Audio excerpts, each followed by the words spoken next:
Fresh out of high school, my friends and I decided to take one last trip together before we all split up to go to college. The Pacific Crest Trail was the destination.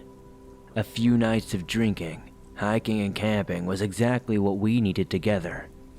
Ian, my boyfriend, picks me up from my house. I've never been to the Pacific Crest Trail, so he tries describing its beauty the best he can. Babe, you're gonna love it, I promise. Nothing but fresh air and wilderness. We will be one with nature. I'm not so sure Mother Nature would approve of the ungodly amount of alcohol you have in the cooler. Well, what about this? Ian pulls out a sandwich-sized Ziploc bag of weed. I know Mother Nature would approve of this. She grew it. You've been holding out on me, I said, snatching the bag from his grip. I open it and take a deep breath, inhaling the familiar aroma. It's a long ride. Might as well roll one up for the road. Sounds good. I'll call the others and get them to meet us at the location. Ian connects his phone on his Jeep radio, putting on his 80s hair metal playlist. I light the freshly rolled joint, and we settle in for a road trip. We decided to meet up at the Bridge of Gods. The Bridge of the Gods sits at the convergence of the historic Columbia River Highway State Trail, 3 National Historic Trails, and the Pacific Crest Trail. We walk over the bridge together, being extra careful because there is no shoulder on the narrow bridge, and we must share with cars and trucks. We make it across with no problem and hike for a while until we decide to go off trail to find a spot to set up camp by the river. 3 tents between 6 people, Nova and his girlfriend Tessa, the twins, Sadie and Katie, and finally myself and Ian. I sit back with a black cherry white claw and take in the beautiful, beautiful surroundings. The sky let out an orange glow as the sun sank behind the jagged mountains. The mountains came down to meet the cold, untamed river. Nova and Ian began to make a fire before the night came. As the darkness falls, the alcohol flows. The flicker of the flame lights the night. We all reminisce about high school and talk about all that we would like to do for our future. Ian gets quiet and stares off into the darkness that is the river. What's up, Ian? I ask. I think I can see the outline of a boat floating not far off the bank. We all look in that direction. Ian pointed. Yeah, I think I see it too, Katie said. Nova walks over to his backpack and pulls something out. He twirls it in his hand and looks at it for a moment, before putting it in the direction of what we think is the boat. Is that a gun? Put that up, Nova. I spoke. Chill out, Brittany. It's just a flare gun, Ian said as he grabbed my hand to calm me. Nova pulls the trigger, and a trail of light streaks out towards the boat. It lights up the immediate area around the dark outline. It was a boat, not just our mind playing tricks on us in the dark. 2 people stood in the flat-bottomed boat, looking our way. They wore orange hoodies that hid their face. Oh my god, people are watching us, Sadie said. Get the hell out of here, you damn weirdos, Nova shouted. Nova and Ian began picking up rocks on the riverbank and throwing them at the boat. After a few moments, we could hear the engine start and drive away. We finally get over being freaked out. We did our best to put the incident behind us and continued drinking and partying throughout the night before eventually passing out in our tents. I woke the following day to a commotion outside. I unzipped the tent and dragged myself out. The sun hit my eyes and I winced as a sharp pain shot through my head. Drinking obscene amounts of alcohol seems like a great idea until the next day, when you have to wake up with a splitting headache and you get a queasy gut.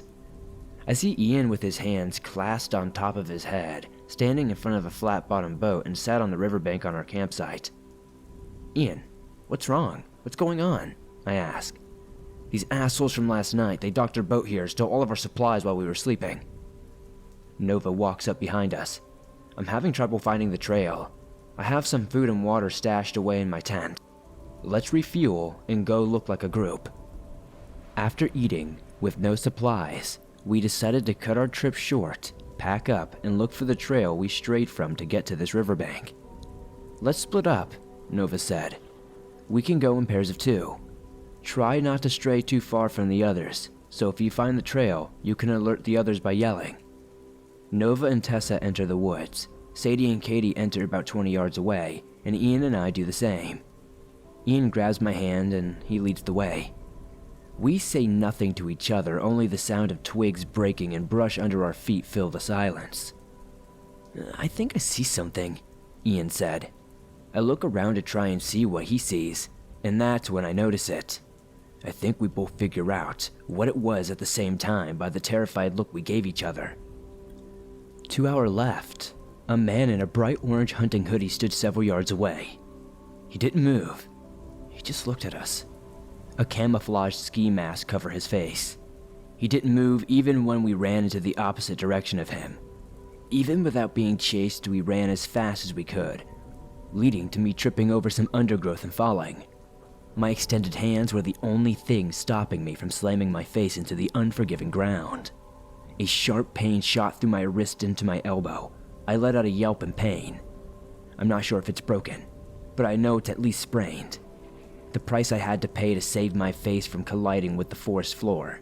Ian quickly comes to my side, helping me up and inspecting the hand. I held it close to my body. He flexed the wrist, sending a shockwave of pain through my arm, causing me to jerk my hand away. Behind him, I noticed some movement. It was one of the men in the orange hoodie stepping out from behind some trees. I point a shaky finger behind Ian at the man. Ian glances over his shoulder to see what has me so shaken. "We'll check this out later. Right now we have to run." Ian grabs my elbow, careful not to touch my hurt wrist. We make a hard left and quickly make our way to what is hopefully the trail we came in on. We break through the trees, but it's not the trail. It's a small clearing. It looks like someone has recently been here. A still smoldering fire set in the center of the small clearing. Sadie and Katie break through the brush into the clearing a few feet away from where we came in, followed by Nova and Tessa shortly, to the right of where we came in. We all share stories, and they all sound very similar. "These men funneled us to this spot," Katie said. "Why do they want us here? What do they want?" Nova responded. "Well, you did shoot a flare at them," I say to Nova. "The creeps were floating there watching us. What was I supposed to do?" "Stop fighting. It'll get us nowhere. We need to figure out how to get back to the trail," Sadie interrupted. We looked around the clearing. It was roughly about half the size of an NFL football field. There was nothing out of the ordinary other than the smoldering pile of coals left behind. "Let's turn around together and enter the woods and search for the trail. It has to be close," Ian said. We began to walk towards the section of woods we had entered the clearing through, and several of the men with orange hoodies and camouflage masks stepped out of the tree line. We turned as a group and began running in the opposite direction. We got halfway to the other side of the clearing before there were more men wearing the same orange hunting hoodies and camouflage masks stepping out. More emerged from the tree line surrounding us. I'm pretty sure there were 12 of them in total. Some of them had rifles in hand. Our group huddles together as it looked like these hunters were slowly closing in around us. 2 hunters grab the twins, Sadie and Katie, and begin to drag them away, kicking and screaming. Ian and Nova run towards the 2 hunters that grab the twins. Nova throws a punch that connects with the hunter's chin and drops him to the ground. Nova grabs Sadie by the hand to help her up when a loud boom fills the air. The unexpected explosion temporarily disorients me. My ears ring. I look around confused about what just happened and where the explosion came from. I hear Sadie let out a terrified scream. I look to see her coated in blood and Nova lying on the ground beside her. Ian turns around, running away from the scene unfolding before us. The look of fear in his face let me know exactly what had just happened. One of the hunters with a rifle had shot Nova. Ian took about 2 steps before another shot rang out. Blood spray came out of the side of Ian's head like a lawn sprinkler. Ian drops mid-stride, pulls her into the nearest tree line, and I hush her violent screams. No additional words are needed as we began to both sprint away from the chaos. I feel terrible about leaving Sadie and Katie to die. But any other action than what I took would have led to all of our deaths. I could hear the hunters scrabbling after us. At least, that's what was running through my mind at that moment. Tessa and I ran full speed for what felt like miles. My legs burned, my lungs hurt, and I would not dare to slow down. To my relief, we stumbled upon the trail.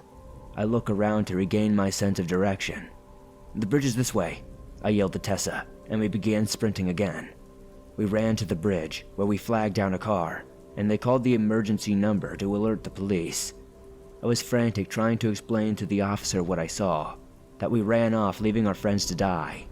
Tessa could only weep. She tried to tell her version, but she couldn't get the words out. Tessa was physically shaking, and instead of words, vomit was the only thing that came from her mouth.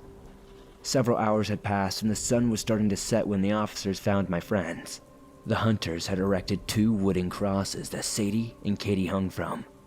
Their abdomens sliced open, and the twins were connected by their intestines tied together. Their guts decorated the wooden structure they hung from like a set of gory Christmas lights. Ian and Nova lay at the foot of the crosses. I don't know the reason behind the gruesome slaughter of my friends, but I do know I'll never revisit the Pacific Crest Trail.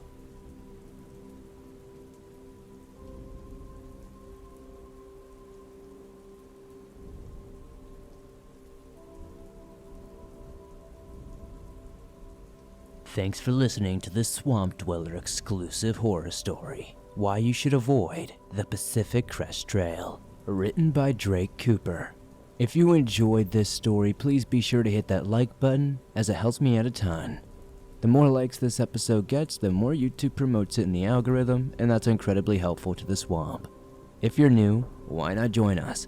Hit the subscribe button and turn on notifications to never miss a new episode, as I upload them nearly every single day, and all things natural and supernatural. If you're on the go and don't have YouTube Premium, but still want to download and listen to your favorite Swamp Dweller scary stories no matter where you are, you can download them absolutely free from Apple Podcast, Spotify, Stitcher Radio, and pretty much anywhere else you find your favorite podcast online. If you would like to support the channel outside of hitting that like button, or subscribing, or possibly giving us a 5-star rating on Apple Podcasts, maybe check out the merch store. I got everything from t-shirts, hoodies, face masks, and more. I'd love to see you guys wearing some cool swamp threads.